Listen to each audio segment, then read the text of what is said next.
សួរទៅដល់បងប្អូនទាំងអស់គ្នាសូមស្វាគមន៍ការចែករំលែកនៅការបង្រៀនភាសាអង់គ្លេសបាទអញ្ចឹងសម្រាប់វីដេអូនេះយើងនឹងចូលដល់មេរៀនទី2តែម្ដងតពីលើកមុនបាទអញ្ចឹង Unit 2មេរៀនទី2 His របស់គាត់ Her របស់នាង Vocabulary ពាក្យ Shirt អាវ Shirt អាវ Yellow ពណ៌លឿង Yellow ពណ៌លឿង Orange ពណ៌ទឹកក្រូច Orange ពណ៌ទឹកក្រូច Sock ស្រោមជើង Sock ស្រោមជើង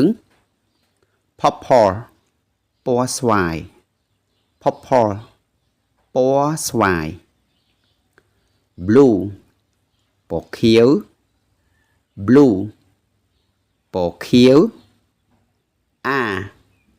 គឺជា គឺជា Shoe ស្បែកជើង Shoe ស្បែកជើង Brown ពណ៌ត្នោត Brown ពណ៌ត្នោត Pig ពណ៌ផ្កាឈូក Pig ពណ៌ផ្កាឈូកបាទអញ្ចឹងបន្ទាប់ពីយើងធ្វើការសិក្សាណាពាក្យរួចរាល់ហើយយើងនឹងចូលទៅដល់ការសិក្សានៅប្រយោគតែម្ដងបាទអូខេអញ្ចឹងយើងនឹងតមេរៀនយើងដដែល Unit 2មេរៀនទី2 His របស់គាត់ Her របស់នាងបាទអញ្ចឹងតកតងជាមួយនឹងប្រយោគទី1អូខេ Number 1 His shirt is yellow អាវរបស់គាត់គឺពណ៌លឿង His shirt is yellow អាវរបស់គាត់គឺពណ៌លឿង Her shirt is orange អាវរបស់នាងគឺពណ៌ទឹកក្រូច Her shirt is orange អាវរបស់នាងគឺពណ៌ទឹកក្រូចអូខេអញ្ចឹងយើងតដល់ចំណុចទី2បាទ Number 2 His socks are purple ស្រោមជើងរបស់គាត់គឺពណ៌ស្វាយ His socks are purple ស្រោមជើងរបស់គាត់គឺពណ៌ស្វាយអូខេ Her socks are blue ស្រោមជើងរបស់នាងគឺពណ៌ខៀវ Her socks are blue ស្រោមជើងរបស់នាងគឺពណ៌ខៀវអញ្ចឹងយើងតទៅទៀតដល់ Number 3 អូខេ His shoes are brown ស្បែកជើងរបស់គាត់គឺពណ៌ត្នោត His shoes are brown ស្បែកជើងរបស់គាត់គឺពណ៌ត្នោត Her shoes are pink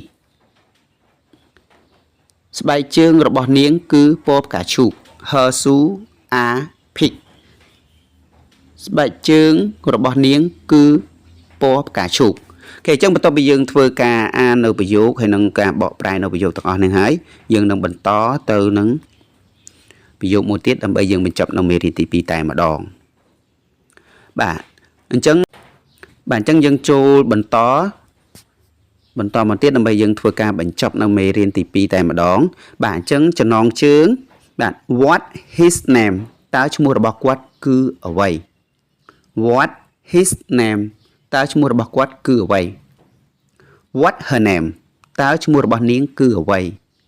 What her name តើឈ្មោះរបស់នាងគឺអ្វីអូខេតោះអញ្ចឹងយើងចូលដល់ Number 1 What his name តើឈ្មោះរបស់គាត់គឺអ្វី What his name តើឈ្មោះរបស់គាត់គឺអ្វី His name is Larry ឈ្មោះរបស់គាត់គឺ Larry His name is Larry ឈ្មោះរបស់គាត់គឺ Larry Number 2 What his name តើឈ្មោះរបស់គាត់គឺអ្វី Number 2 What his name តើឈ្មោះរបស់គាត់គឺអ្វី His name is Davi ឈ្មោះរបស់គាត់គឺ Davi His name is Davi ឈ្មោះរបស់គាត់គឺ Davi Number 3 What her name តើឈ្មោះរបស់នាងគឺអ្វី Number 3 What her name តើឈ្មោះរបស់នាងគឺអ្វី Her name is Jenny ឈ្មោះរបស់នាងគឺ Jenny Her name is Jenny ឈ្មោះរបស់នាងគឺ Jenny អូខេអញ្ចឹងយើងតទៅ number 4យកតែម្ដងបាទ What her name តើឈ្មោះរបស់នាងគឺអ្វី What her name តើឈ្មោះរបស់នាងគឺអ្វី Her name is Tracy ឈ្មោះរបស់នាងគឺ Tracy Her name is Tracy ឈ្មោះរបស់នាងគឺ Tracy បាទអញ្ចឹងមេរៀនទី2ក៏យើងសូមបញ្ចប់ត្រឹមប៉ុណ្ណឹងហើយបើសិនជាបងប្អូនពេញចិត្តអាចធ្វើការចែករំលែកតបានអរគុណច្រើនសូមជម្រាបលា